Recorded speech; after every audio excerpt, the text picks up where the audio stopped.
тийм шинэлэг сонсогдоод байна л да. Өмнө би бас нэг сонсож байгааг болохоор процессыг би нэг жоохон ойлгоё гэж бодод байна л да. За одоо чинь одоо юу гэдэг манай малчин ах нар маань ингээд ноолоор ноосоос авлаад эндээс тийм авчираа тэгээд угаа цэвэрлээд ингээд нарийн ширхт утсныг яад тийм процесс эхнээс нь дуустал ямар процесс дэмждэг нэг сонирхолтой санагдаад байна л да. Окей, тайлбарлая тий. Бид нэр шууд малчтаас авахгүй байгаа одоохондоо. Эсгэлт ферментац гэдэг юм явуул чадвал энэ бүр яг алах гад байна гэж бодоо. Тэгээд сонголтын дундаа нөгөө түүхийд буюу субстраттай тэрийг нөгөөд явсан чинь нэг бактери айгүй мундаг итэх үзүүлээд бүр онцгойроо тэгээ би бүр ямар аваа бактери вэ. Тэгээ нөгөө тэгтээ найзлал эдэн жил судалгаа хийгээл нойр олгон чашийн шинэ хоноо өнжин тэр нөгөө өсвөрлөлт явуулт юм байсан. Тэгээ тэр өсвөрлөлт явуулж хата баг нөгөө бактеритайгаа одоо хайр сэтгэлтэй болох нь олгүй юм болж байгаа байхгүй. Тэр нэр юм бэ? Бактерийн нэр BM325. Яг Батмөх гэж байгаа юм биш. Зүгээр булганы могдын 325 дахь өсвөр гэж байгаа. Би яг нөгөө баахан өсвөрүүдээ өр ангаан ÖB гэдэг өр ангаан бүрд мөрдгээ тэмдэглэсэн. Тэгээ BM нь булганы могд Батмөх гэж байгаа юм шиг болж таарад. Тэгээ тэр өсвөрийн судалгааны ажил яваад тэгээд функционал итэх буюу одоо цусны даралт бууруулах чихрийн шижингээд ерөнхий итхүүдийг үзэхэд тэрэн дотор үнэхээр даралт бууруулдаг пептид байсан. Одоо түүхэн идүүдийг одоо ингээд одоо инженер одоо мужаан хүн шиг ингээд гой дархан хүн шиг ингээд гой бүтээл хийгээд өгчөж гин гэсэн үг. Тэгээ тэр бүтээлийг нь пробиотик бактерийн хийсэн бүтээл одоо тэр гоё зүйлийг нь постбиотик гэж нэрлэдэг. Одоо тэр бүтээлийн эцсийн эцэст бидний эрүүл мэндэд нөлөөлдөг. Одоо бид нэр пробиотик гэж маш их шуун болол явж байгаа. Яаж пробиотик хүний биед яг яаж нөлөөлдөг ингээд асуудаг хүн нэгч байхгүй. Зүгээр л сайн бактери муу бактеритайгаа зодтолтоод энд нэг дан ингээ ялах юм бол сайн байна гэж боддог. Яг хуу жоох үнэн. Гэхдээ яг бодит үнэн бактериас сайн бактериас яаж сайн нөлөө ирдэг гэхээр сайн бактерийн сайн молекул бодисуудаар орж ирдэг. Тэр эцсийн эцэст нөгөө үр дүн нь бодисын солилцоонд бодисороо л орж ирдэг. Тэр бодисуудын шууд гаргаж авч байгаа технологиг постбиотик гэж нэрлэж байгаа. Сайн байцгаана ингээд сансуу подкастын нэгэн шин дугаарыг хүргэж байна. Энэ удаагийн дугаар дээр бид та бүхэнд маш сонирхолтой зүйлийг ярих болно. Тэр юу вэ гэхээр одоо хоньны ноосоор агаар шүүгч фильтр хийсэн энэ компани талаар ярилцах гэж байна. За тэгэхээр өнөөдрийн зочин бол Эри компани технологи хариуцсан захирал Батмөнх хүрэлцэн ирсэн байна. За сайн байна уу? За сайн байна уу? Урьж оролцсонд баярлалаа подкастнда. За одоо ингээд Батмөнхөөс бид нар өнөөдөр их гоё шинэ технологийн талаар сонсох нэ. Хоньны ноосоор ялангуяа одоо Монгол хоньны ноосоор ингээд сайхан агаар шүүгч хийж гэнэ гэж сонсохоор сонирхолтой санагдлаа л та. Ер нь тэгэхээр шууд ярианаа орохоос өмнө энийг ер нь технологи нь ямар бүтцтэй эдийн хэр хэцүү эдийн яг процессын дамжлагыг би нэг ойлгох хэрэгтэй байгаа. Яаж явд юм бол тий. Яг энэ санаа биднэрт анх 19 онд би хамтран үүсгэн байгуулагч найзтайгаа ярьж байгаад одоо би болсон. Тэгээ яагаад юм гэхээр тухайн үед чи айгүй утаатай 18 он өдөрт. Тэгээд манай хамтран үүсгэн байгуулагч өөрөө утаанд жоохон толгойн балартаад нүд нь харанхуулаад өвлийн өвтөнд. Тэгээд би яг өмнө нь өөрөө бронхиттэй болсон байсан. Тэгээд за нагарын бохирдол чинь бүр аюултай төвшөнд бид нар өөрсдөө хүртэл мэдрээд ингээд ямар нэг юм арга хэмжээ авъя гэд. Тэгээд эн чинь нөгөө том асуудал болохоор нийтээрээ өөрчлөгдөх их хугацаа орно. Тэгээд тэр хооронд нь бид нэр эрүүл мэндээрээ охироод байж болохгүй гэдэг үднээс за яаж цэвэр агаартай дотор орчинд цэвэр агаартай өвлчих вэ? Ер нь амьдрах вэ гэдэг ингут агаар цэвэршүүлэгчнүүд л ашиглалт юм байна. Тэгээд судлаад үзсэн чинь миний өөрөө одоо мэрэгжил өөрөө биотехнологич. Тэгээд яг мэрэгжлийнхаа төвшин судлаад манай найз болохоор доктортой хүрээлэн боорчин судлаач агарын бохирдлоор мэрэгсэн. Тэгээд бит хоёр нийлээд яг хөгжүүлээд эхлээд гэр дотор одоо бичил замгаар хүчил төрөгч ялгаруулагч гаргая гэж байгаа. За эхлээд агаар нь цэвэрхэн байг, дараа нь хүчил төрөгчөөр амьсгалыг гээд тэгээд агаараа цэвэршүүлэхийн тулд фильтр ашиглах юм байна. Фильтр ашиглах гэсэн чинь дан синтетик. Тэгээд нэг удаагийн синтетик материал ч өөрөө хаягдахаараа хөрсөнд микропластик үүсгдэг. Тэрний эргээгээд хөрс ус орчиндөө нөлөөлөд явцдаг тийм айгүй хор хөнөлт. Тэгээ бид нар Монголд нөхөн сэргээгдэх түүх ид юу байна? Файбер буюу утаслаг түүх ид юу байна гингот шууд хоньны ноос руу бууж байгаа юм л та.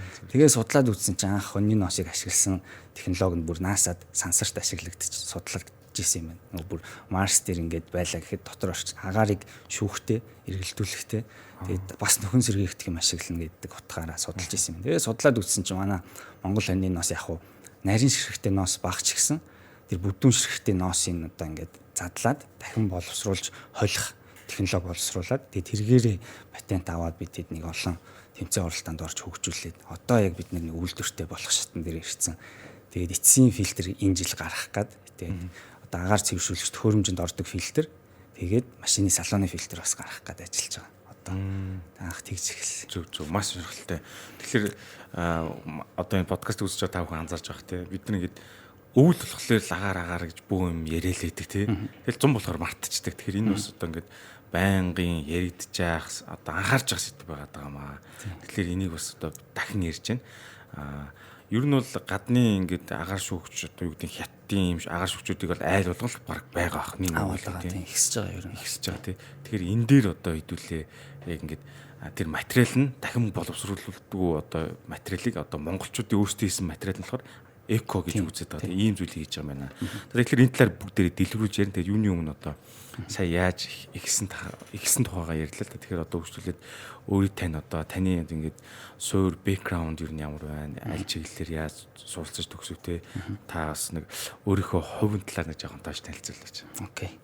Тийм би бакалавра биотехнологиор төгсөөд магистра биохимиэр хийсэн. Хоёулаа хоёр зэрэг хоёулангийн Монгол Улсын их сургуульд хамгаалсан. Яг миний яг нарийн мэрэгжил юу вэ гэхээр одоо сүн хүрчлийн бактери гэж үүтэй. Одоо бидний мэдээд байгаа пробиотик бактерийн судалгаа. Сүн хүрчлийн бактерийн судалгаа хийж яваад тэр бакалавр магистрийн ажиллаараа нэг өгүүлэл тэгээ нэг патент аваад тэгээ тэр технологиор бас нэг стартап явж байгаа. Тэгээ тэр стартапаа хөгжүүлэх судалгааны ажил маш их болохоор тэрийгээ явангаа хажуугаар нь бас төгссөнийхөө дараа эрдэм шинжилгээний ажилнаар хүрээлэнд ажиллаж хагаад тэгээ гараад энэ AIRI гээд санаагаа эхлүүлээд яг ковидын дараа одоо ханцуу шаналаад орсон юм. Тэгээ бэкграунд бол яг л хим, биохим, биологи, биотехнологи. Зөв. AIRI гэдэг нэр нь болохоор AIRI гэдэг нь яг анх нэр болж бол айгүй хурдан олцсон. Одоо нэг И гэдэг төгсгөл чинь одоо тийм агаартай одоо нэг Улаанбаатар минь агаартай гэдэг нэг дуу муу байдаг шүү дээ. Тэр үеийн минь төгсөж агаартай гэдэг Улаанбаатар минь агаартай энэ төр нэг дуу байдаг шүү дээ. Тэр шиг агаартай гэдэг нөхцөлийг англи хэлээр AIRI агаартай гэж байгаа юм шиг. Тэгээд дуутахад амар, брэнд нэр болоход амар гэдэг AIRI гэдэг өгсөн. Одоо бидний компани нэр яг AIRI гэж явж байгаа ч гэсэн бидний яг брэнд нэр болоход өөр бас тэлээд өөр газар компани байгуулад одоо олон улсад ер нь гарах гэдэг явж байгаа. Яг тэгэхээр бидний энэ технологи өөрөө зөвхөн хоньны ноосоор зогсохгүй ургамлын бас файбер тэр уцалгуудыг ашиглаад одоо өөр бүс нутгуудад одоо Вьетнам юм уу энтерт одоо хонь нээх байхгүй байгаа ч гэсэн хонь нөгөө халуун орных болохоор айгүй юм тачирхан амар бага ноостой нэг юм сонирм. Манай Монгол хонь ч бас онцлогтой.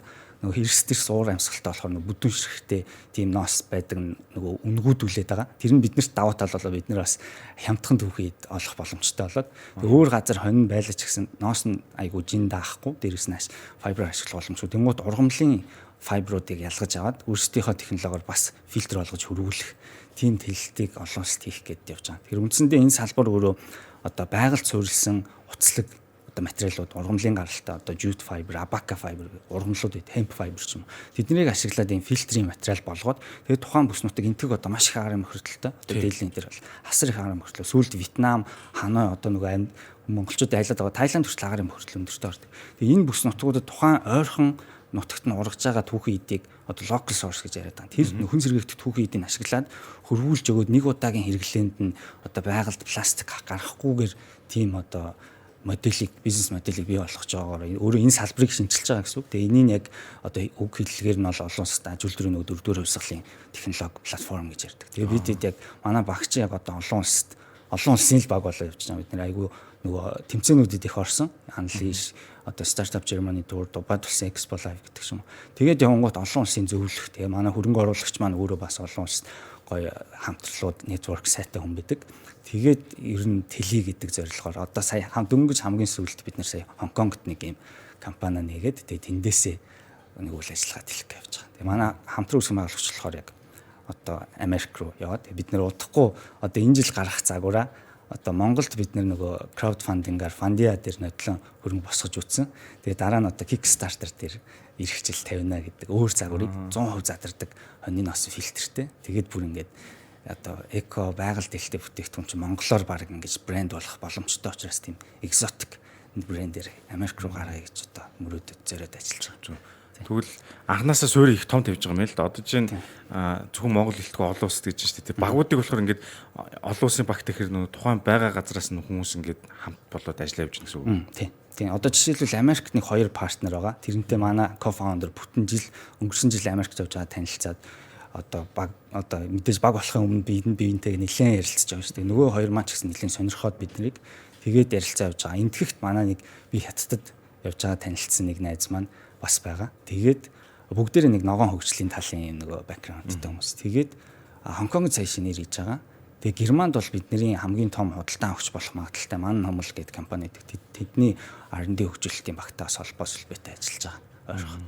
Тэгээд яг бөөнөрөө яг энэ Монголд тэгтээ хамгийн гол концепц нь бүтэн ийм цогц үйлдвэртэй болчих. Тэр нь өөрөө яг бүх процессоо байгальд ээлтэй байдлаар хийгээд тэгээд одоо түүхэн идэ хурааж авахаасаа эхсүүлээд хүн хэрэглэхэд одоо энэ бүтэн замд хамгийн бага одоо emission буюу нөгөө карбонтой дүүцүүлэхэд хамгийн бага ялгарл бий болгож байна. Дээрээс нь хүн хэрэглээд хаяхад ямар ч импактгүй бүрэн задраад алга болно гэдэг нь өөрөө энэ салбарт одоо энэ нэг удаагийн фильтрийн салбарт ийм бүтээгдэхүүн байхгүй буюу бид нар энийг жоохон шинчилж өгч гин гэсэн.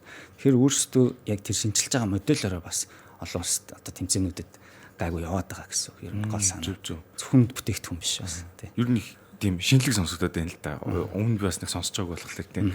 Тэгээд бүрэн задран гэдэг нь их таатай сонсогдож байна. Тэгэхээр бас нөгөө сая дугаарыг хүнд би бас асууж байсан. Одоо нэг процессыг би нэг жоохон ойлгоё гэж бодод байна л да. За одоо чинь одоо юу гэдэг манай малчин ах нар маань ингээд ноолоор ноосоос авлаад эндээс тийм авчираа тэгээд угаа цэвэрлээд ингээд нарийн ширхт утсныг яад тийм одоо чинь нэг аргалаар цаас идэг технологи ингээд тайлбарчсан авах ингээд хатаагаад ингээд тэр шиг нөгөө процесс эхнээс нь дуустал ямар процесс дэмждэг нэг сонирхолтой санагдаад байна л да. Окей, тайлбарлая тий.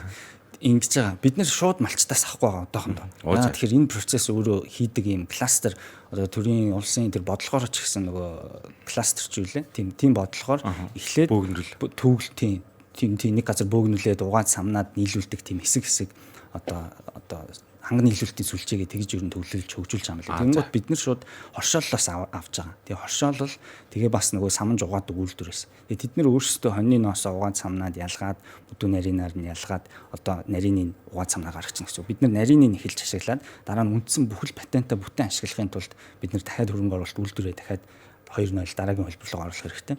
Тэгээд хураасан ноосоо бид нар самнаад дахиад холиод одоо дахид самнаад өөр байгальд задардаг бас полимертэй холж байгаа. Баг зэрэг. Тэгээ бидний нэг технологийн нэг хэсэг явж байгаа. Тэгээ бид нэг хавтгай юм олон давхарлаа тэрнийхээ зузааныг нэг тааруулаад дээрэс нь бид нэр гарч байгаа эцэст ингээд хурааж байгаа ролтцсон нэг юм хуулиастай том юм урлаанууд л гарч байгаа гэсэн. Тэр урлаанаа бол гаргадаг үйлдвэртэй болсон. Тэгэл самнаал ирсэн ноосоо цэвэрлсэн тэр ноосоо самнж шийт буюу ийм олон давхарлж урлаан болгоод ороогоод тэгээ тэрэн дээрээ дахиад давхарга нэмэх процессыг энэ жил оруулаад тэгээд тэгснээрээ яг эцсийн фильтр тэгээд тэр гаргаж ирснийга дараа нь нуглаад ингээд цавууддаг. Одоо ингээд фильтрийг харахад нэг баахан ингээд нугларчсан нэг цавуудсан юм байгаа гэдэг шин. Тийм болгодог төхөөрөмж нь бол байхгүй байгаа. Гэхдээ бид нэр сая ногоон бонд босгож аваад тэр нь бол Rio Tinto UNESCO-гийн хамтарсан Recycle гэдэг ногоон бонд одоо Rio Tinto компани бол UNESCO-гийн нийгмийн хариуцлагын өрөөнд хийж байгаа тэр ногоон бонд агаалтай байх үү. Тэгээд тэднэр дээр бид нэр одоо шалгуурыг хангаж оролцоод тэгээд тэр мөнгөөр одоо цаашаага нөгөө эцсийн фильтр хийж нөгөө нугалж цавууддаг машин авах гэж байгаа. Тэгээд өнгөрсөн жил бид нугалж цавуудах хэсгээ яг 100% задардгаар хийгээд нөгөө фильтрээ бол 100% задардаггүй л хийж чаддаг байсан.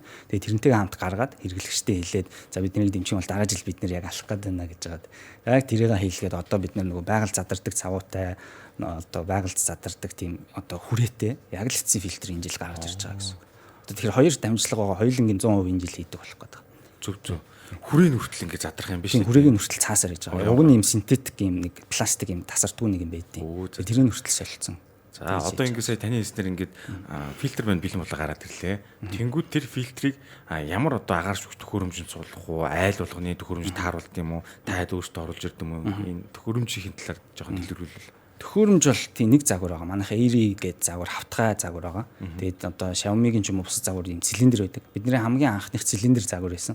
Тэгээд бид нэр тэрэн дээр нөгөө цилиндр загвар чинь хорлонтой нөгөө дээр доороо ийм хоёр ийм пластиктай байдیں۔ Тэр пластик нь нөгөө фильтртэйгээ цавуудаа наацсан. Тэгээд фильтртэйгээ хамт тэр пластикаа хайдаг.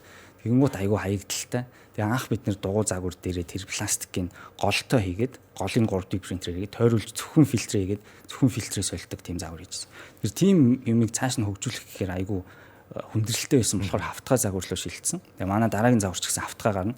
Тэгээд ирээдүйд ингээд төгөлдөржөөд явах юм бол хүмүүс бол заавал манай төхөөрөмжийг бүгд заавал авах албагүй шүү дээ. Тэ авцсан байгаа төхөөрөмжүүд таарахыг бол бид нэр хэрэглэгч их байвал бид нэр хийдэг болох гэж байгаа яванда. Тэгэхээр одоохондоо бол ойрын 2 жилдээ бол зөвхөн манай загвар дээр таарах фильтрүүдээ гаргана. Алстаа бол цаашаа янз бүрээр гаргана боломжтой. Тэгэхээр агаар шүүгч төхөөрөмжөө танахаас авах юм байна. Зөв. Тэгсэн тохиолдолд фильтр нь бол ингээд тийм явал юм. Тэгээд фильтрэн дээр санаа зовох шаардлага болчихсон. Одоо Монголд ч нөгөө Xiaomi-гийн фильтр чинь баг хүнээр захиалвал 200 мянга, өөрөө захиалвал 150 мянга ч юм уу үнэтэй. Ер нь бол. Тэгээд фильтрний маань гол онцлог нэг карбон фильтр, HEPA фильтр гэж байдیں۔ Commercial фильтрүүд дээр. Тэгэнгუთ манайх чи яг хоньны ноосоор хийчихэнгүүт нөгөө карбон фильтр шиг утаа хүмүүст нийтлүүдийг шингээх чадвар нь угаасаа орчихсон. Хоньны ноос өөрөө одоо өвөл нөгөө ноолор малгай тэр маань гараад ороод ирэхэд нийл утаа болсон байдаг шин. Нефт шингэсэн.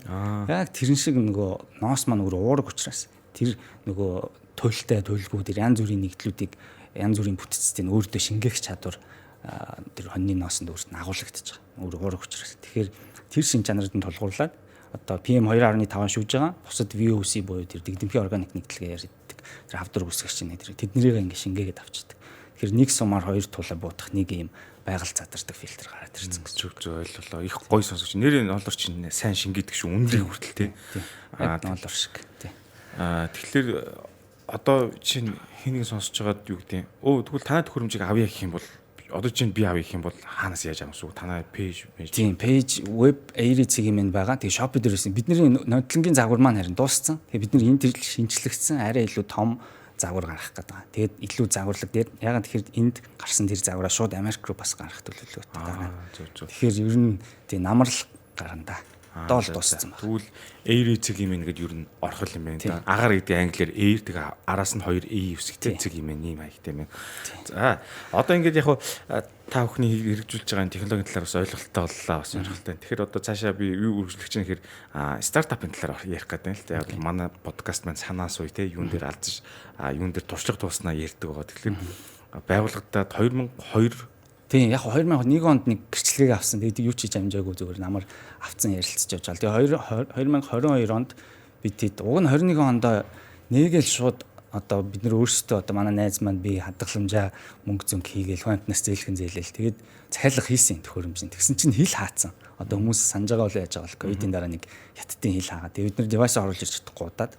Тэгээ 22 оны сүүлээс 23 он гэл ер нь эхлснээсээ хойш жилийн дараа юм эхэлсэн. Нэг 3 жил болж байна. Саяын 2002 он 2003 за сүүлийн 3 жил ч юм уу те ингээ үйл ажиллагаа явуулж хахад ер нь за ковидыг сая ярьсан те тэрнээс гадна ингээд хөрөнгө санхүү ч юм уу менежмент ч юм уу юун дээр одоо асуудал гарч ив стартапын хувьд яг энэ одоо цоошин технологи хичээж ямар нэгэн худалдааны компани байгаа шүү те чинь бүр ингээд шинэ технологи гаргаж ирж хаад хэр их одоо нухчаатай байна.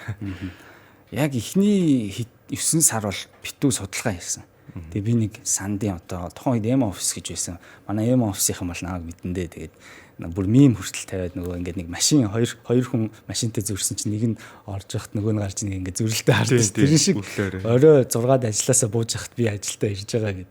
Тэр шиг шүнжэнгөө өдөр нь өөр ажил мэтлээж одоо 100% шууд стартап руугаа бүлгээ орчихгүй тий. Тэгж байгаа яг тий яг нөгөө тийм originals гэх ном дээр гардаг шиг яг цаг нь болохоор орох хэрэгтэй стартапын фаундерууд эхэндээ өөрсдөө бас амьдрах хэрэгтэй тий. Тэгээд оройно хэдэн сар судалж авч байгаа. Дараа нь яг 22 онд full time бүгдээрээ ороод явсан. Тэгээд эхний хэдэн сар судалгаа маш сайн хийсэн. Яг тэгэхээр одоо бид нэр хоньны ноосоор л зөвхөн фильтр хийгээд тэгээд цаашаа яах ингээ гацах юм уу гэдэг чинь өөрөө хол явахгүй стартап болчих واخхой. Дээрээс нь бизнес моделийн хувьд яах юм хамтрагчд маань бүр нэлээд хол ирээдүйн 1-10 жилээ бараг зарцуулахад бэлэн байгаа мó.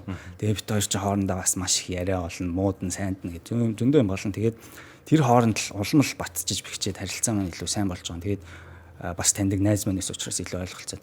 Тэгээ энэ хооронд асуудал юу байсан гэхээр үл ойлголцол мэдээж гарна баг дотор. Тэрийг бол аль болох шийдээд нэг алсын хараа руугаа тэмүүлээд явна. Тэгээд мөнгө санхүүгийн асуудал сүүлдээ бүр ингээд нэлээд хэцүүдэлж байгаа юм л да 22 оны сүүлээр яг борлуулалт авахгүй бүх мөнгө туссан хүмүүнээс мөнгө авцсан. Тэгээд тэр санхүүгийн хэцүү үеүүдтэй жоохон гүрийх одоо гүрийж сурах гэх юм уу. Тэгээд гэр мөртөө хонохгүй тэгэл офс дээр ханаал ер нь нэг хэсэг гой мэтэл явж шүү дээ. Тэгээд тэр мэрийг туулах нь л өөрөө заавал гарах ёстой одоо effort тийм гарах ёстой заавал одоо хүчин чармайлт гэж ойлгосон тийм хүмүүсийн. Тэгээд тэрийг туулаад тисээд тэгээд тэр хооронд чинь бас толгойд ярихынд эвгүй юм бодог. Ер нь шал дэмий юм шүү те. Юу хийчихвэ те. Тэгээд бууж өгөх гээд тэгэхгүйгээр тэгээд цаашаа яваад нөгөө алсын хараанд том байх тусмаа илүү явбал айгу зүгээр санагдсан. Тэгээд судалгаа маш сайн хэрэгтэй санагдсан. Судалгаа нь өөрөө зөвхөн нэг бүтээгдэхүүн биш. Энэ бүтээгдэхүүн өөрөө тэр зах зээл маркетинг ирээдүйд бүр ингээд өөрчилж чадах юм уу? Шинэ чиг хандлага үүсгэж чадах юм уу? Тренд гаргаж ирж бараг чадвал бүр овшээ маш мундаг л гэж би хэлнэ. Яг тэгэхээр тухайн үед байсан стартапуудын үүсгэн байгуулагчдыг харахаар бүтээгдэхүүн сервис нь ерөөсөө тренд үүсэх хэрэг байдаг байхгүй. Тухайн үеийн трендийг дагаж орсон бүтээгдэхүүнүүд байгаа. Төр зур юм байна. Тэнгуут эн чинь өөрөө тренд үүсэх юм уу? Том хэмжээний дэлхийн тренд ч өөрөө хаашаа ивлээ. Тэгээд тэнд нь бүр ялгарах гол онцлогтой тоглогч байж чадах уу? Тэгвэл юугаараа явандаа шинэлэг байх юм. Бүтээгдэхүүн болчингууд модель руу яах юм. Энийг тэрийгэд нэлээд бүр ингээд одооноос бараг маш төсөөллийн бөгөөд маш үр дүнтэй брейнсторм багаараа нэлээд хийж явсны үндсэн дээр л одоо бутрахгүй муудалцсан ч одоо эвлэрхээс өөр замгүй тэгэл явж байгаа юм л та. Тийм л юм бодогч. Зөв сайн ингээд багуудын ойлголцол чухал гэдэг дээр аяг хэлж дээ тий. Тэгэхээр нөгөө муудалцсан ч цаашаа явах замгүй гэдэг нэг цэвэр нөгөө арга шийдэл дээр л маргаан гэж байгаа шүү дээ тий. Тэр чинь тэгээ бас бэрти юм руу төвшөнд ч очин тэр бүр боо юм болж шүү. Тэгэл бас бивэндээ гомд нь уурлан тэгэл.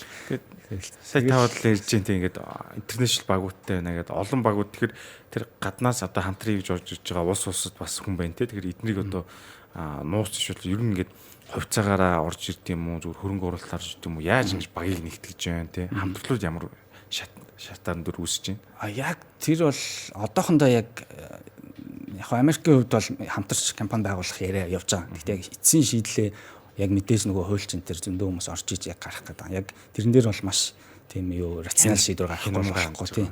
Тэрнээс ултаар бол яг нөгөө үнэт зүйл нэг байгаа. Алстаа манай үнэт зүйлийг үнэхээр дотроосоо мэдэрч байгаа тийм хүмүүстэй л нийлэхгүй бол зүгээр мөнгөтэй хүмүүстэй нийлвэл бас нөгөө төр зургийн тренд шиг харж ивэл хол явахгүй болчихж байгаа. Тэгэхээр тэрийг харж байгаа. Нэгдүгээр хоёрдугаарт энтгийн хувьд манай Шиткар гэдэг найзын хувьд угсаа зах зээл нь байгаа байхгүй. Анх би нэг конференст одоо ногоон хөгжлийн залуучуудын конференст нэтлэн оролцсон чинь анх намайг юу гэдгийг асуугаад ярингуут за наа чин энтгэхт амар агаар юм хөртөлтэй наа чин бүрэн задарч юм уу гэдэг өөрөө угаасаа сонирхоод тэгээ сонирхол нь байгаа маркетинд байгаа хүмүүс бас үнэхээр нийлхийг хүснэ. Ягаад тэгэхээр өөрсдөө бас орлого олъё гоё юм хий гэд бодоод эхэлнэ.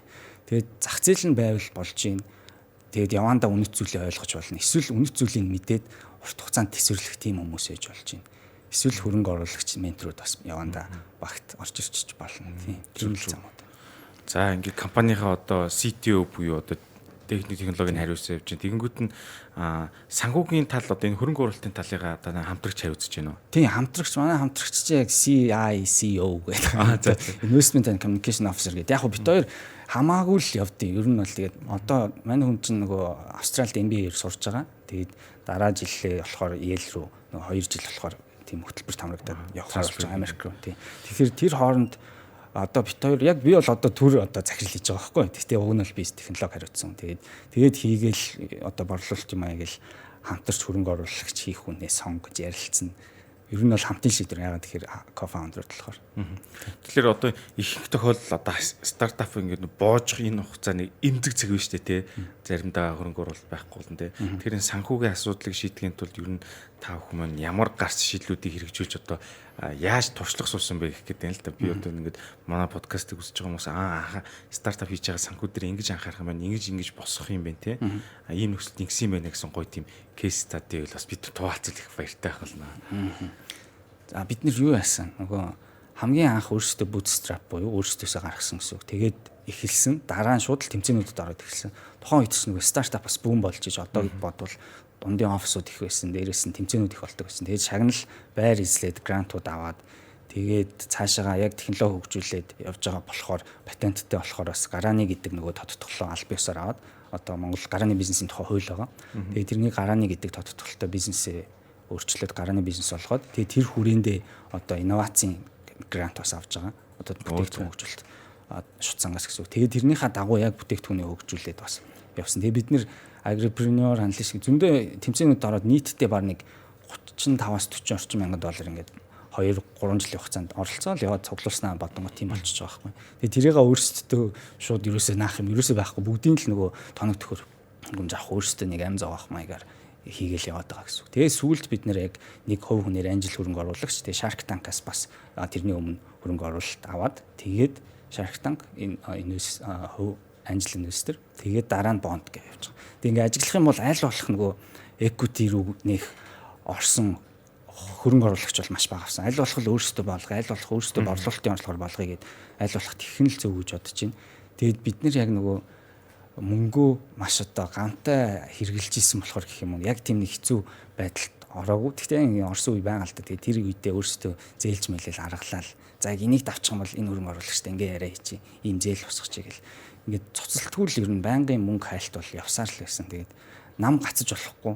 Тхийн тулд өөрөө байнгын төлөвлөлөөд явах хэрэгтэй. Одоо бид нарт нэг хэдэн сарын ран үе байгаа юм тий. Тэрийг байнга харж явахгүй бол тэгээ гац дөнгөж баг бүрдэж хахад тэгээд ран үеиг болоод гацчвал яг нөгөө фаундеруудын л ер нь буруул болно л та өөрсдөө тий.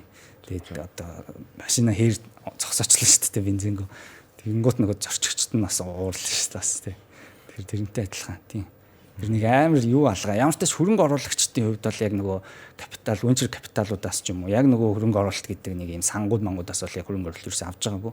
Миний бодлоор сангууд маань яг юм технологи ч юм уу инновац гэсэн гэхээсээ илүү аль болох трендийг одоо ингэж дагж байгаа эсвэл нөгөө хоцорчихгүй юмсан гэдэг руугаа илүү хөрөнгө оруулах гэдэг нь үү гэж хараад байгаа. Яагаад бид нэг яг ингээд ер нь ярилцж явдیں۔ Гэхдээ итгэдэггүй юм гэх юм уу. Яг миний одоо бодит туршлагаар шүү дээ. Би өөрийнхөө юу хэлэхэд бол итгэхгүй лээ.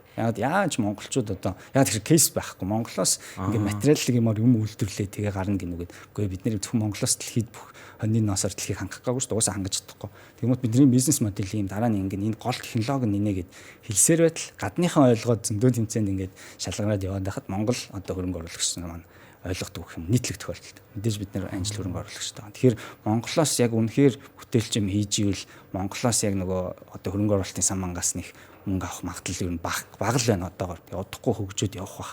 Тэрэн дээр их хүлээлттэй бууруулсан дээр гэж би бол бодоол байна. Хөрөнгө одоо бусад кофаундерууд танджилдаг. Зүг. Таны ярьснаас би одоо ингэж ойлголоо л доо. Стартап хийж байгаа бол гадны тэмцээнд илүү сайн орвол давуу талтай гэж хэлж болох уу? Яг зүг. Гадны эсвэл Монголд байгаа гадны нөгөө хөгжлийн байгууллагууд одоо UNDP, UN тийм үндэсний аж ахуйн FAO ч юм уу тийм. Тэрүүл тэд нэр айгүй юм шалгуур нь арай нэг олон улсын югаар тэгээд Монголын бас байгаа гоё хөтөлбөрүүдэд бид нар орсон хөгжүүлж өгсөн байгаа юм шүү. Монжад бид нар орсон. Монжа байгааг бол бид нар бас энэ төвшөндөө байхгүй байх байсан тийм. Монжа гэдэг тийм. За одоо ингээс та сая дөрөнд ярианд хэлсэн патентээ авсан гэдэг. Тэгэхээр нөгөө патентыг авах процесс нь Монголд юу гэдэг лээ оюуны өмчийн газар. Оюун өмчийн газар шууд патент авчиж байна. Тийм мэдүүлгээ өгөн тэгээд яг патентаа бол мэргэжлийн нөгөө патент мэдүүлэгчээр хандаж өгсөн дэр манайх өөрсдийн гэсэн удаан хугацааны харилцаатай тийм хүнтэй. Тэгээ хөгжүүлээ Монголдо эхэлж авчаад мэдүүлэг яваад асуудалгүй гэж үзснээс 6 сарын дотор олон улсаа мэдүүлж эрхэн нэгддэг 9 сарын дотор очвол. Тэгээ одоо биднийхийг олон улсын пендинг дээр явж байгаа. PCT гэдэг протоколоор тийм. Монголд бол оюун өмчийн газар бүртгүүлээд ингэж явчихна. 9 сар шалгадаг гэжсэн. Тэгвэл гадаад болохоор ямар газар ханддаг юм бол би мэдэхгүй. Энэ Швейцар төвтэй PCT гэдэг нэг юм протокол байгаа. Тэгэхээр Швейцар л хандж байгаа гэсэн. Тэр бүх ажлаа яг нөгөө мэргэжлийн үнээр нь хийлгэждэг болохоор амар. Тэгэхээр нөгөө яг юм давхцсан юм байхгүй гэдгийг шалгаж байгаа шүү дээ. Зөв. Давхцсан юм байхгүй. Яг технологийн хувьд давхцсан юм байхгүй гэдэг. Тэгэхээр би сая ягаад патент асуусан бэ гэхээр магадгүй энэ патентын эрхээ бас ингэж зарж борлуулж болдог лөө. Болдог. Тэрийг таад ер нь ирээдүйд төлөвлөж байгаа үгүй юу? Цэвэр өөрсдөр байна гэж. Тийм бид нар бизнес модельо түрүүний ярьсан шиг ийм хаб модельо үнэхээр энэ салбарыг ногооруулад салбарыг бусад хэрэглэгчдэд ийм ил тод байгальд ээлтэйгээр материал гаргаж өгдөг хаб бий болгочих юм бол одоо яг тэрнтэйгээ адилхан тэр хабаараа дамжуулахдаа өөрсдөө патентаа яг роялти маягаар хэрэглүүлж байгаа юм шиг болчихж байгаа гэсэн. Тэгэхээр за бүр ингээд ирээдүйд ботход маш том компанид ингээд бай авт хийгдэ хөдөлгдөх юм бол бүх юм аль хамт өгнө л гэсэн үг тийм. Гэхдээ тэр болтол удаан л байна. Яг гэхдээ бидний алсын хараа цаашаага бас амбицтай хэвээр байгаа. Зөвхөн яагаад агаараар эхэлсэн гэхээр агарын шүүгч хийх энэ файбер технологийн салбарт хамгийн хүнд нь багхгүй. Тэгээ агарын дараа ус цэвэршүүлэгч хийх маш амархан болоо явчих юм. Бид нэр энэ файбер технологи боловсруулчаад дараа нь ус руу орох гэдэг. Тэгэхээр бид нэр энэ алсын бүр том зорилго маань өөрөө хүнийг хэрэглээгээр эрхчлөөтэй байлгахад тэгтээ тэр хоорондоо байгаль орчинд сөрөг нөлөөгүй тэгээ маш affordable одоо хямд хэрэглээтэй байлгахад чиглэж байгаа алсын араа. Тэгээ тэрэнд хамгийн эхлээд агаар ус тэгээд орчин гэдэг хүрээлэн борчуудаа барилга юм. Тэгмээ бид нэр агаараас эхлээд дараа нь ус цэвэршүүлэгч тэгээ барилгын материал руу орох гэдэг. Файбер технологич өөрөө зөндөө олон хэрэглээтэй. Бид нэр зүгээр л нэг фильтр хийгээд байгаа биш. Ирээдүйн ногоон файбер технологийн компани болох гээд үзэж байгаа гэсэн үг. Зөв. За тэгэхээр нөө ирээдүйн чиг хандлага баг эндээс харагдчихлаа тийм. Дараагийн 5-10 жил юу болох вэ гэдэг нь ойлгомжтой болоод ирлээ тийм.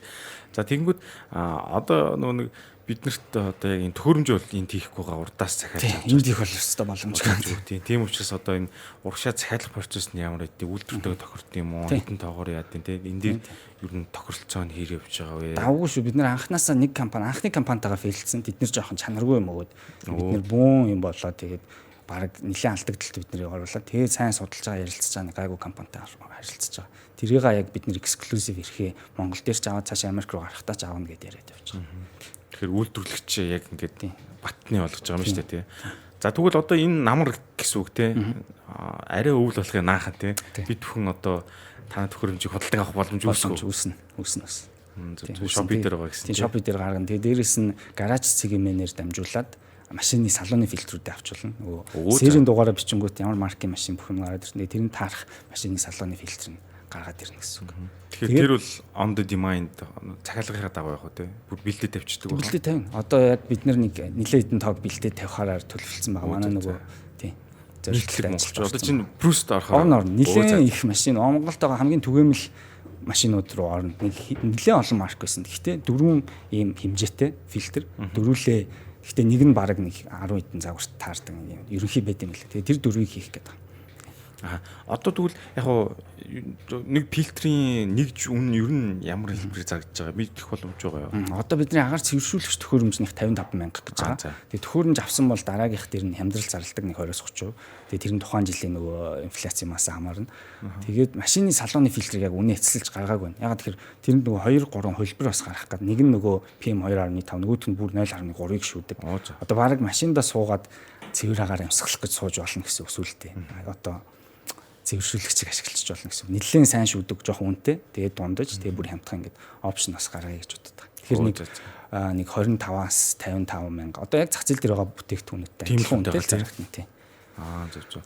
За. Гой сонсогч. Тэгэхээр автомашинтай хүмүүс л бас одоо ингээд гоё өвөл санаа зовсоор ингээд амьсгалахгүй тий. Бас тэгээд дотоод дэсэн гоё фильтртэй байх нэ гэж үзэж байна. Энийг бол тэгвэл нэлээд олон автомобильтайгаа ч юм уу хэрэглэх байгаа л да. Нэг удаагийн гэрт үйж байгаа түрүүний таны ярьсан юм хавтгай 55 мянга гэсэн тэр фильтр жишээ нь хэрэглэх хугацаа нь хэр үед юм бол 6 сар. Тэр дээдлэн 6 сар. Тэгээ байршлаасаа хамаараад хэрвээ за би 100 айлд би амьдэрдэг гэж бодох юм бол надад бол баг 3 сар л тэсэх байхгүй. Яг өвлийн эд үед бол баг л 2 сар л болно дөө. Амар тэр утааны яг нэг юм бүсүүд байна л та. Хэрвээ яармагт бол баг 6 сар л болох тийм үлээ. Нэлийн утааны. Гэтэ максимум бол 6 сар тийм. Яг тэр агаар эргэлт яваад тэр нөгөө энэ бүтцийн ингээд сэрэгжүүл эвдчихдэг байхгүй. Угаасаа эргэлт тэр утгаараа энэ ч өөрөө яг нэг удаагийн материал. Тэгээд байнгын солиод хаяхад задардаг байхгүй. Манайх ч нөгөө хог хаягдлын менежмент байхгүй. Тэглээч барууны хөгжсөн орнуудад хүртэл пластик фильтрийг ингээ баахан хог ингээ шигтсэн байгаа фильтрийг шатаана гэдэг өөрөө бүр юм хортой юм болгодог байхгүй. Бүр буруу болчих. Бүр хэцүүддэг. Тэгэхээр тэр энэ одоо нэг удаагийн хэрэглээтэй энэ салбар өөрөө юм завсрын байгаль задардаг модельээр явахаас өөр аргагүй болчих. Энэ шилжилтийн үеийн шийдэл гэж хардсан болов шүү дээ. Тэгэхээр өөрөө энэ нь яг одоо цаг үетэй нэлцэн л явж байгаа шийдэл гэж л үзэж байгаа юм л да. Задардаг нь дээр тий. Зүг. Тэгэхээр нөгөө монголчууд юу яагаад гэдэг шүү дээ. Нэг хийгээ тэр ч мартаад хайчдаг шүү дээ тий. Тэр нөгөө нэг жоохон educated ч гэх юм уу та ингээ солиороо юу гэдэг нь сервисэнд байж л байх тий. 6 сар боллоо шүү гээл тий. Залгаж байна. Усны фильтр чиглэж солиороо 3 сар боллоо гэж бүр амар салгаж. Тий. Явандаа л тийм болохлах тий. За сая тэр гадаад нөгөө нэг шатаа болж болохгүй тэр нөгөө бохир болно гэж ярьжсэн шүү дээ. Нөгөө мууцсан фильтрийг. Тэгэхээр одоо яг энэ бидний ярьж байгаа та бүхний бүтээгдэхүүнийг хэрэглэж 6 сар магадгүй хэрэгж дуусаад тэрний дараа ингээд яана гэсэн үг хаяхтаа ингээд задлж чана гэсэн үг тэр чигт нь хийчих юм. Шоронд болсон ч болно одоо яасан ч болно тийм. Тэгээ агаар бохир бид нар ч гэсэн нөгөө юм яг одоо бүх хог маань ер нь бол ингээд одоохондоо хэр ялгагдсан юм гэдэг. Амартаач нөгөө хогийн цэг рүүгээ бөөнөрөө авчдаг юм байл шүү дээ. Тэгэхээр тэр хогийн цэгийн дунд өөрөө шоронтой бол хөрсний микроорганизмуудаар ингээд зандралд орчихно гэсэн. Тэг хоорондоо хизээч микропластик ялгаруулахгүй. Хамгийн чухал нь л тэр ерөөс. Пластик бишэлж. За тэгвэл манайч одоо хог ангилах дээр одоо болоогүй л гал та манаас. Гэтэ ямар ч сан дунд нэвчтэл ингээл асуудал юм байна. За сонсоход таатай байна. За ингээд та бүхний одоо энэ эри төсний талаар мэдээлэл авлаа. Ер нь тэгээд та бас түрүү ярьжсэн 2 3 төслөөр зэрэг явж байгаа гэдэг. Тэр бусд нь ямар төслүүдтэй жоохон дэлгэрүүлж ярьлаа лээ. Яг тухайн үед ковидоос хойш эерийг хийж авах хажуугаар RIPI гэдэг төсөл явж исэн. Яг стартап. Тэгээ RIPI байна, Biotics гэх post biotic drink ер нь post biotic гэсэн үг. Одоо тэрийг тайлбар. За яг RIPI leaf-ээс эхлэе ярьчих. RIPI leaf болохоор бид нар би өөрөө ковидын үеэр нөгөө аквапоник хүлэмж нэг төсөл дээр санаачилж бас ажиллаад үнтэй хамтраа. Тэгээд тэрний дараа гидропоник гэдэг нэг усан дээр ногоо ургуулдаг төслүүд дээр ер нь ажиллаж исэн байхгүй. Тэгээ бас нэг усан дээр микрогрин ургуулдаг ч юм уу тиймэрхүү төслүүд дээр ажиллаж исэн. Тэгээд тэрний туршлагаараа үндэслээд тэгээд ингээд хөгжүүлээд явхад гэр дотор хангалттай хэмжээгээр ногоо навчт ногоо ургуулад тэр нь маш их шимд ижилтэй баялаг. Тэгээд одоо гарал үүсгэн тодорхой өөрөө хараад ургуулж байгаа. Хамгийн гол нь тэр төхөөрөмжийг аваад тэгээд үнэтэй юм авчаад тэрнийхээ нөгөө өгөөжийг буцааж нөхөхөөр тийм одоо гэрийн төхөөрөмж гаргаж иж одоо хүмүүст ашигтай байна гэдэг үндсэн дээр Repleaf компани гэрт ургадаг одоо навчт ногоонууд одоо летуснууд тэгээд microgreen бүх төрлийн ургамлуудыг гэрийн нөхцөлд маш үр ашигтайгаар ургуулдаг. Тэгээд худалдаж авлаа гэхэд жилийн дараа нөгөө худалдаж авсан төхөөрөмж нөхөхөц маш их ургац авдаг. Тийм төхөөрөмжийг одоо үйлдвэрлэх тэрний дизайныг боловсруулад патентууд бас аваад явцсан. Тэгээд тэрийг одоо төр зогсооцсон байгаа. Тэгэхээр манай хамтрагч болон бит хоёр төр энэ арай цаг нь болоог нөгөө Монголд хэрэглэгч нар маань арай бэлэн биш байна гэдэг үгнэ. Тэгээд дээрэс нь олон төсөл зэрэг хийж бас амжихгүй байгаа учраас төр одоо хоол тийгээд орхигдсан байгаа гэсэн. Гэхдээ тэрийг хийн яагаад тэгэхээр дэлхийд угаасаа тэмцээг хандлага байгаад байгаа. Ялангуяа Сингапур ч юм уу Дубайд бол нэлээд явж байгаа. Гэхдээ тэд нэр стил одоо яг үнэтэйгээрээ байгаа. Одоо би нэг 2-3 саяар тийм ургуулдаг төхөөрөмж авчаад тэрэнд одоо 10 хэдэн жил ургуулж ийс тэр яг зах зээл дээр байгаа навчны үнээрээ ботход 2 сая төгрөг болох юм аашин. Тэгэхээр тийм ашиггүй төхөөрөмжүүд гараад байгаа байхгүй. Бидний яг технологийн шийдэл нь маш энгийн өртлөө тасралтгүй ургац өгөх. Тийм технологи боловсруулаад патент авч явж байгаа. За нөгөөх нь болохоор яг одоо бас явж байгаа төсөл нь болохоор Biotex гэдэг нэртэй. Тийм энэ нь болохоор миний яг нөгөө үндсэн нөгөө background биотехнологи, биохимийн салбарынхаа ажиллаар судалгаан дээр тулгуурлаж хийсэн гэсэн үг. Тэгээд судалгааны ажил маань 13 онд эхлээд би яг Монголын айрагнаас сүүмжлэлийн бактери ялгаж аваад ашигтай пробиотик бактери гэсэн үг.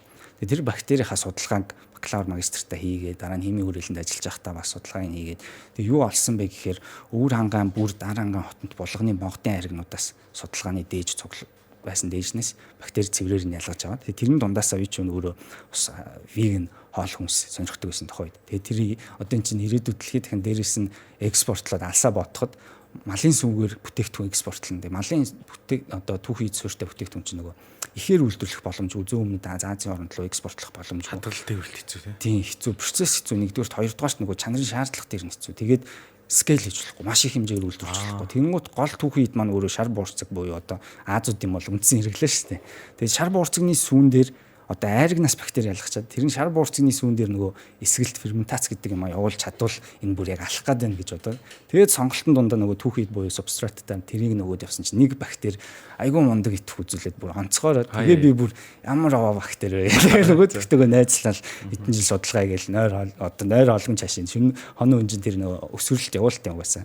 Тэгээд тэр өсвөрлөлт явуулж захта баг нөгөө бактеритайгаа одоо хайр сэтгэлтэй болох нь олгүй юм болж байгаа байхгүй. Тэр нэр юм бэ? Бактерийн нэр BM 325 гэж. Тэг яг Батмөх гэж байгаа юм биш. Зүгээр булганы Монголын 325 дахь өсвөр гэж байгаа. Би яг нөгөө баахан өсвөрүүдээ өр хангаан ÖB гэдэг өр хангаан бүрд мөрдгээ тэмдэглэсэн. Тэгээ BM нь булганы Монгол Батмөх гэж байгаа юм шиг болж таарад. Тэгээ тэр өсвөрийн судалгааны ажил яваад тэгээд функционал итэх буюу одоо цусны даралт бууруулах чихрийн шижин гэдэг ерөнхий итхүүдийг үзэхэд тэрэн дотор үнэхээр даралт бууруулдаг пептид байсан. Одоо судалгааны тоймууд үзэхэд тухайн үед энэ судалгаа бас дөнгөж эхэлж ирсэн. Сүүмжлэлийн бактерийг шар буурцагны сүүнд өсвөрлөх ажил одоо миний өвөл 18 онд хэвлэгдэжсэн. 18 оны 9 сар сүүлээр өгөөд 19 оны 1 сард хэвлэгдэжсэн. Тухайн үед яг энэ салбарт ийм өгүүлэлт маш цөөхөн байсан. Тэгээ одоо 18 ишлэлтэй амар ийм хөөрх явж байгаа. Ягаад тийм бэ гэхээр нөгөө жоохон шинэлэг санаа байсан учраас нөгөө ялгсан түүхийд нь амтны гаралтай байсан ч гэсэн одоо тэр бактерийг амтны гаралтай гэж хэлж болохгүй тий. Тухайн үед хаанаас хизээ яаж үүсээд тэр айрагн дээр яваад юу одоо ферментац хийж ирсэн юм те мэдэхгүй. Тэгэнгүүт энэ бактери өөрөө манай монголчуудын айгу үнэтэй өв болчихж байгаа байхгүй юу. Одоо юу гэж хэлж ийм гэхээр одоо монголчууд дэлхийд шууд өөр зүйл рүү жоохон хазаахад монголчууд бид нарт одоо ингээд дэлхийд үнэхээр одоо орлогдчихгүй тийм үнц нь юу гэж болох вэ нэг ингээд эргээ түүх соёл үнц биднийхээ өв рүү одоо харах хэрэгтэй болчихж байгаа. Тэнгүүт биднэрт олон жил нөгөө өвлөгдөж ирсэн соёл донд айраг хийх технологи айгүй онцгойрч гарч ирсэн байхгүй. Тэгээ судалгаанууд байдаг. Сая Harvard-ийн Кристин Warner гэдэг молекуляр антропологч Монголд ирээд сүүмжлэлийн бактерийн судалгааг явсан. Тэгтэл яг өнөөдрийн газар нутаг Монголын яа бидний нүүдэлж байгаа нөгөө болгон тэр газруудад чинь 5000 жилийн өмнө яг айраг хийсэн энэ процесстэй адилхан процесс болж исэн байна гэж байгаа байхгүй. Тэгээ бид нар бараг 5000 жилийн наваар байсан нөхдүүд л олж таарж байгаа байхгүй. Яг хуу янз бүрийн хүмүүс ирж очиод солигдсон нь үнэн. Гэхдээ өнөөдөр бид нар газар нутгаараа Монгол гэдэг энд байгаагийнх бидний өв гэж хэлэх бүрэн эрх биднэрт байгаа гэсэн үг байхгүй. Тэгэхээр бидний энэ үнэт өв дэлхийд өөр хаач байхгүй хамгийн эртний малын галтаас бүр айрагны сүүн дээр буюу саман дээр өсвөрлөлт явсан энэ айраг хийх технологи өөрөө маш олон жил нэг юм айраг бүлдэх технологи монголчууд бүгд мэдж байгаа. Яг юм нэгэн хэвэн байдаг те. Энэ бол ерөөсөө хойш өөрчлөгдөг байхгүй. Савлага хүртэл. Тий, савн хүртэл үлдээ дараа жил нь гарч ирдэг. Дараа жил нь гарч ирдэг. Тэгээ болохгүй л хөрөнгөөс эргээдэг те. Тэгээ энэ чинь өөрөө ЮНЕСКОгийн соёлын бит бус өөр 2019 он 8 онд ч бүртгэгдсэн. Энэ нь юу хэлээд байна гэхээр энэ процесс технологи өөрөө хүн төрөлхтөн шинэлэг юм аа. Энэ Монголынхан байна гэд Монголынхоор бүртгээд өгсөн. Тэгэнгუთ энэ дотроос яг биологч, биотехнологич хүний нүдээр юу олж харсан гэхээр энэ биологи гэхээр эволюц л ярьдیں۔ Ер нь биологчид. Тэгээ эволюц нь юу гэхээр нэг хөвсөл хөгжил гэдэг үгээр л одоо энгийнээр бид нар ойлгоод шүү дээ. Нэг юм организм хөвсч хөгжөөл улам чадахчаал одоо одоогийн хэлгээр нэг хүн 10,000 цагаас дээш ажил хийвэл тухайн салбартаа эксперт болно гэдэг шиг. Тэгтэл бактери 20 минутанд дунджаар 2 хуваагддаг. Geometry progressor. 20 минутанд дунджаар 2 хуваагддаг. Тэгээ 5,000 жил одоо минутад нь үржүүлээ бодвол энэ бактерийн эволюц зүгээр төсөөлөхөд энэ нөхцөлтөө асар их эволюцийг нэг нөхцөл дотор нэг юм 10,000 цаг бараг хязгааргүй хийсэн нөхөр учраас нөгөө скил ур чадвар нь бүр юм үнэхээр онцгой тулцсан нөхөр гэж би яг ингэж онлоороо үзэж байгаа байхгүй. Тэгэнгუთ яагаад тулцсан байна вэ гэхээр айраг гэдэг өөрөө жирийн нэг ундаа биш. Айгүй юм хэцүү нөхцөл дотор ингээд эсэлт явдаг. Яагаад тэгэхээр айраг дотор зөвхөн тэр бактери байдгүй. Дрож байдаг. Эсэлтдэг CO2-аар гардыг шүү дээ айрагнаас дрож байдаг. Өөр төрлийн зөвхөн сүүншлийн биш бусад янз бүрийн бактериуд байгаа. Энэ олон нөхдүүдтэй ингээд одоо боксер ярил үзэлцээ тэрэн донд амьд үлдээд ингээд одоо амьд үлдээд хувьсаад одоо шалгараад ирсэн нөхрийг азан таарад тэр судалгааны ажиллаар олдоод тэгээ тэр ажиллаараа нөгөө зүгээр шал өөр түүхий чар буурцгийн сүүн дээр өсвөрлөлт явуулсан чинь эн чинь бүр шал өөр бүрдэлтэй шал өөр түүхий тахгүй. Тэрийг хүртэл ингээд учрыг нь болоод эн чинь тэгвэл ингээд гоё юм болгочих юм байна гэдэг ажлыг хийж чадж байгаа тийм мундаг инженер бактери л гэдэг одоо ингийн үгээр ойлгосон.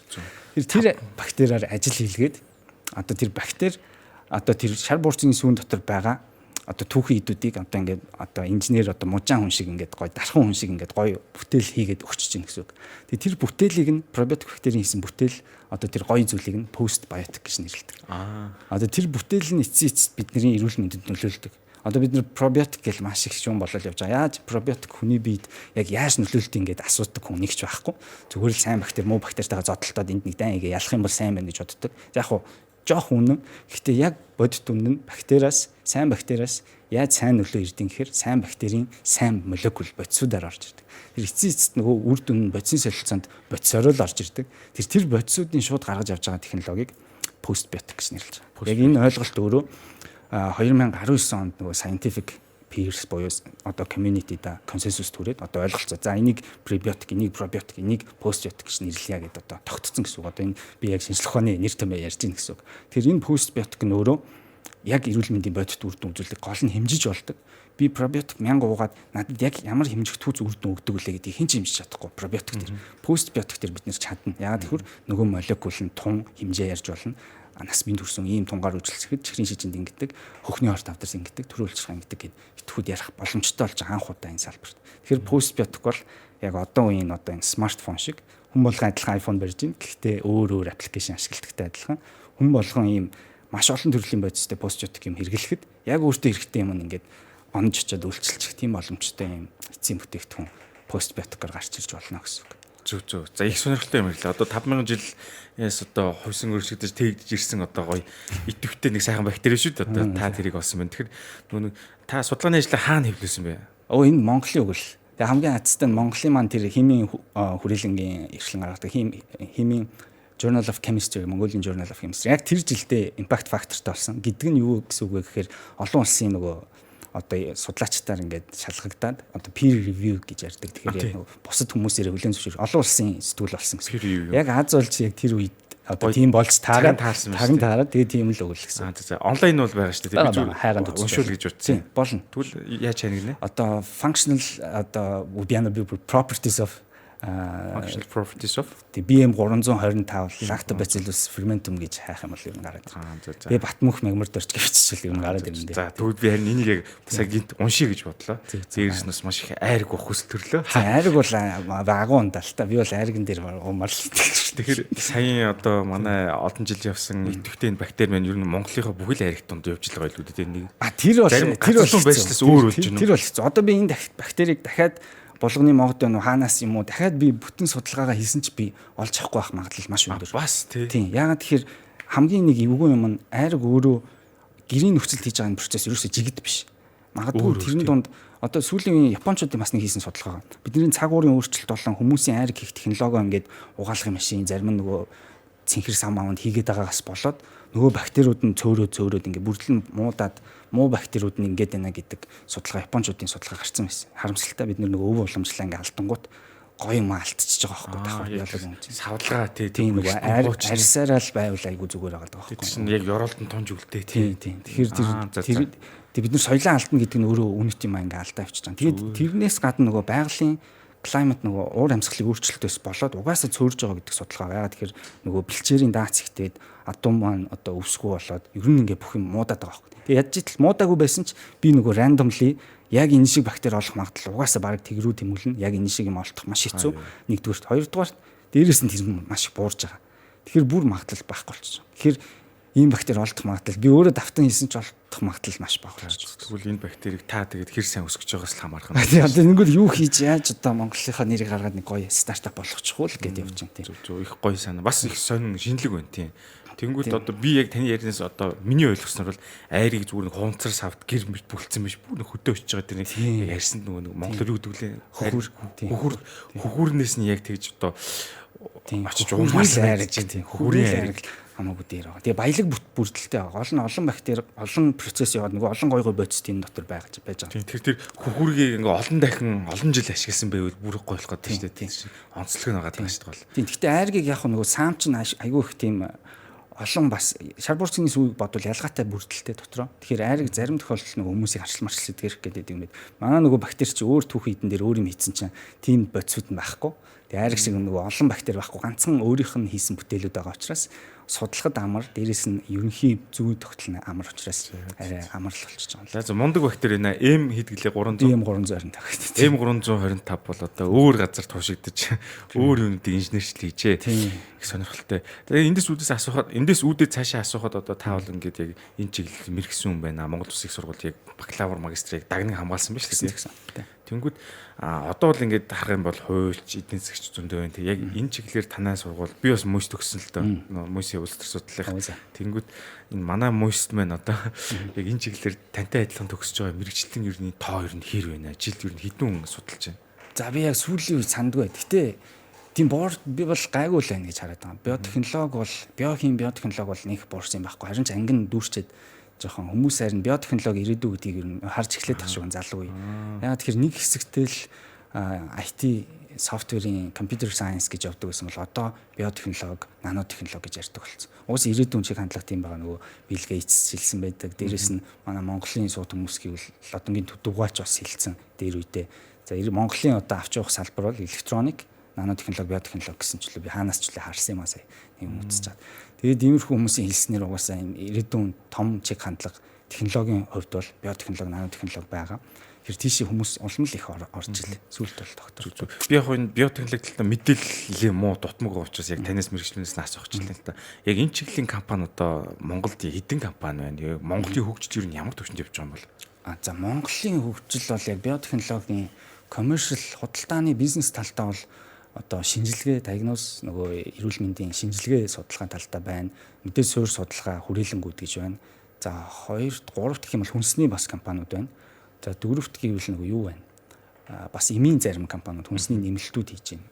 Тэгээ энэ салбаруудад дотоодын зах зээлдээ хэрэгцээ хангах төвшөнд явж байна. Бас зарим судалгаа шинжилгээний салбарт явж байна. Тэрнээс олон улсад яг өрсөлдөхүүц юм хийх угаасаа боломж маш бага л да. Ягаад тэгэхээр яг цэвэр нөгөө классик биотехнологийн салбаруудын онол нөгөө практикийн хөгжил чинь өөрөө мөнгнөөс маш их хамаардаг. Тэгээ бид нар чинь шинжилгээ ухаандаа дэлхийд хамгийн бага мөнгө айдаг улс.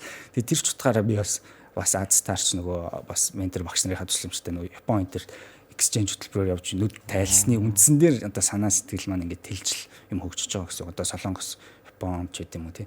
Тэгээд явангууд за Монголд бол ингээд хол одоо том амбицтай юм их хэцүү байна Монголоос. Тэгээ гарах гад аль болох бас энэ биотиксик ч гэсэн сая Сингапурт үргэлжлүүлж бас эцсийн бүтээгдэхүүний туршилт энтрээ хийгээд тэгээ Солонгос юм уу Тайландд яг эцсийн нөгөө савлсан бүтээгдэхүүн хийгээд тэгээ Монголдо бас за борлуулах гад бас л энэ өвөл гарах гал үзээд байна тэгээ. Зөв. Тэгэхээр лабораторийн нөхцөл байдал бас жоохон таар өгж болох Оо маш таар шүү дээ. Бас шууд энэ хийх болоо тийм. Яг нөгөө агсан төвшөндөө баг. Тэрнээс ерөнхий анализуудыг бол одоо хаач хийчихнэ. Гэтэ яг агсан төвшин судалгаан шин юм гаргая гэдэг тэр бол маш тутмаг. Тийм мөнгөө л их хаймаар байна да одоо. Тэгвэл энэ чиглэлд ер нь зориуд ингээд стратеги хэсэг болгоод тий судалгаанд R&D дээр л жоо хайчвал бас явах гээд байна шүү тий. Хүмүүс бол байгаад байна. Би тэгж ойлгоо. Хүмүүс байгаа. Монголчууд маань би бол монголчуудаар дандаа л бахархдаг. Хизээч монгол хүний оюун ухаанд бол эргэлзэж байгаагүй. Тэгээ миний ойр тойронд яг ингээ харахад одоо дэлхийд дахинд манай судлаач залуучууд бол мундаг хүмүүс зөндөө байгаа. Даанч тэр хүмүүс нь ил гардаг угаасаа гарах сонирхол нөгөө юмдаа улаарчсан сууж байгаа.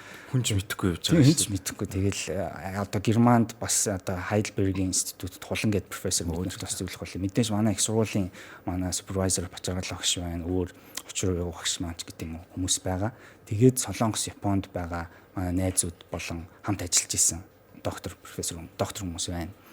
Солонгост бас бид нэр компани их бас манай ангийн хүүхдээ Солонгост ч төгссөн биотехнологиор явцсан. Тэгээ бид яг бас Солонгост бас нэг компани нээж эцсийн нөгөө пост биотик ингээ задлаад уудаг юм хий гээд эцсийн бүтээгдэхүүн бас гаргаад цаашаа хэлье гэж бодод байгаа. Зөв. За ойлголоо. Ингээ Сансуу подкастын шинэ дугаар бараг төгсгөх тийшээ хандж байна. Тэгэхээр би бас их сонирхолтой олон зүйлсийг мэдээж авлаа. Энэ биотехнологи болон юу гэдэг те саяын ноолуур ноолуураар ингэж юм биш тийм ноолуур биш ноос. Ноосор бол бид нар хийж байгаа. Ноолуураар ингэж явсан кейс арай өөр байж үү? Тийм болдгоо. Тийм мэдгүй би дэлхийд тийм сонсоо. Гэхдээ ноолуур ч асар үнэтэй. Тэгэхээр нөө зардал өсч чинь тийм маш үнэтэй. Нэг удаа ингэ боломжгүй. Ноолуур агаар шүвчгэж байх үү тийм. Айгуу тансаг хүмүүс. Арабын юу шиг за. Арабын шахуудл гэх байх. За ер нь ойлгомжтой. За ингээд баг сүүлийн асуудал руу орчиж байна. Тэгэхээр ер нь таны хийж байгаа судалгаа шинжилгээний ажлууд бол дандаа Монголоос чиглэлтэй гадагшаа гарах гэдэг шүү дээ. Чиглэл нь. Тэгэхээр Монгол үндэслэл ч юм уу Монголын давтагдчихгүй одоо энэ материалуудыг дэлхийд гаргах одоо ямар өөр боломжууд гэдгийг та ер нь цаашдаа юу тээж явж байгаа юм бодож байгаа те таны үндэслэлтэй суулцаад одоо хоёулаа дугаараа өндөрлүүлье. За сайхан асуулт баярлалаа. Энд юу байгаа? Одоо Эри саяны Biotix гэдэг ингээд төслүүдтэй харангуут дараагийн repeat гэсэн харангуут энэ нэг ерөнхий нэг том концепц явж байгаа. Энийхээр бол Монгол үндэстэн одоо монголчууд бидний одоо бусдаас ялгарх онцлог бол ерөөсөө л байгаль дээлтэй байх одоо тийм соёлтой арт юм уу? Байгальтай бүр эртнээсээ тийм одоо хизээнээс юм бүү мэд. Нүүдэлчин соёл ах уу гэдэг бол өөрөө байгальтай зэрэгцэн орших биш. Бүр байгалийнхаа доор оршдог. Байгаль нэгдүгээр дараа нь бид нэр ингээд байгалийнхаа нөмөрт ингээд явдаг. Тэнгууд одоо дэлхий дээр байгаа онлоо за байгалаа одоо ингээд мүлждэг дээрээс нь одоо нөгөө галзуу капиталист юу гэдэг лээ. Тэгээ явсан бол дараа нь ингээд дундыг барьсан байгальтайгаа equal ингээд уучраа болоод ингээд явчих гэдэгтэй. Гэтэл одоо бүр ингэж уучраа болж явхад бид нэр өөрсдөө дэлхийн дулаарлаа гүц хэрэггүй нөхцөлд ирсэн. Тэнгууд одоо яаж иж бид нэр энэ дэлхийг авч үлдэх гээд байна гэхээр байгалийнхаа араас явахаас өөр аргагүй болсон. Байгаль нэгдүгээр дараа нь бид нэр одоо тийм төвшөнд одоо концепцийг нь тээж явсан үндэстэн бол яг ялтч нүүдэлчин соёл ах байгаа. Одоо нөгөө нүгэд явхад бүрээ хүртэл ингээд хайрлаад би ингээ газар сэндээч. Одоо хүүхд мөхтэй нөгөө газар сэндээч болмол гэдэг те. Яг л хүний арьс шиг гэж үздэг ч юм уу. Дэлхийгээ яг хүн шиг гэд.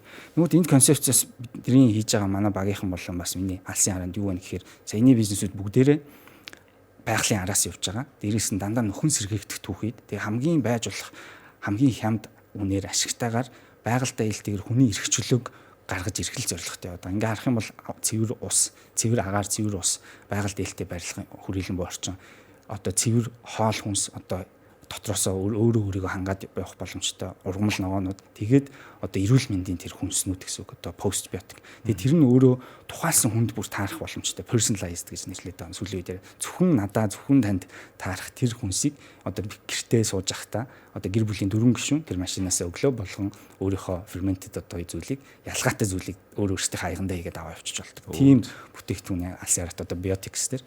Тэгээд эдгээр нь яаж юм гэхээр яг Монгол ахуй өөрөө одоо ингээд нүүдлээ цаг хугацааны явцад дандаа өөр өөр цаг үед ингээд нүүдэлж явдаг энэ философийг бодоод үзэнгүүт юм хизээч одоо тухайн нөхцөл дээрээ байнга оршдгоо, байнгын хөдөлгөөнд орчиж идэг гэдэг юм цаана агуулгадаад байна. Тэр нь яг адилхан хүн төрөлхтөн гэдэг юм тийм юм яваад идэг. Тэгэнгүүт хүний эрүүл мэнд ч гэсэн насан дээр ингээд өөр, хүн болгоны эрүүл мэнд өөр, хүн болгоны одоо суурьшиж байгаа орон зай орчин өөр. Тэгтэл тэрэнд нь таарсан ийм модельтэй бизнес, тэрэнд нь таарсан байгаль дэлтэй одоо эдийн засгийн хувьд ашигтай. Тэгээ байгалаа сөнөөх биш, байгалаа нөхөн сэргээгээд хажуунаас нь багахан хэрэглээд ингээд явдаг.